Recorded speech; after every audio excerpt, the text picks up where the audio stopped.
Social মিডিয়ার যাত্রা কিভাবে শুরু হলো, কেন হলো? এইভাবেই শুরু হলো, যখন আমরা বন্ধুরা মিলে আড্ডা দিতাম, গল্প করতাম, ঘোরাঘুরি করতাম, অনেক মজা করতাম, লাইফটাতে অনেক এনজয় করতাম। ওই টাইমটাতে হুট করে একটা বন্ধু হচ্ছে টিকটকে ভিডিও করতো, তাই সে কি করতো, মেয়েদের সাথে ডুয়েট করে দিত। ফ্রেন্ডটার নাম হচ্ছে স্মাইল। ও হচ্ছে থাকতাম আমি আশেপাশে, মানে তুঝে ইসকি ভাবি বানা দু হায় চলতি ক্যা, এরকম ভাবে অনেক টিকটক করতো।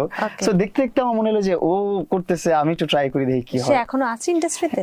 না, ও কন্টেন্ট ক্রিয়েটর না, আমার ক্লোজ ফ্রেন্ড, মানে ও ট্রাই করতো। তো আমিও ওইখান থেকে আমার শুরু হলো যে দেখি এই অ্যাপসে ঢুকে কি হয়। তখন মিউজিক্যালি শেষ করে টিকটক নাম হয়েছে নতুন। ওকে। তো ওই তখন আমার এন্ট্রি হলো। এন্ট্রি হওয়ার পর ভিডিও করতাম, ভিউ আসতো না, অল্প অল্প ভিউ আসতো। যখন আমি আমার ডান্সের ভিডিও আপলোড করা শুরু করলাম, তখন মানুষ অনেক পজিটিভলি নিতে শুরু করলো, অনেক সাপোর্ট করতে শুরু করলো। দেখলাম ভিউ হয়ে গেল ঠাস ঠাস করে 9 লাখ 10 লাখ এরকম 1 মিলিয়ন ভিউ হয়ে যাচ্ছে। তখন খুব ভালো লাগতেছিল, তখন অনেক ইন্সপায়ার হচ্ছিলাম। তখন একসাথে বেশি বেশি করে ভিডিও আপলোড করতাম, 15টা 20টা করে ভিডিও। হ্যাঁ, ডেইলি। বাহ, এত মানে ডেডিকেশন ছিল কাজের প্রতি। ডেইলি 20টা ভিডিও আপলোড দিলে যে কেউ এমনি ভাইরাল হয়ে যাওয়ার কথা। এমনিতেই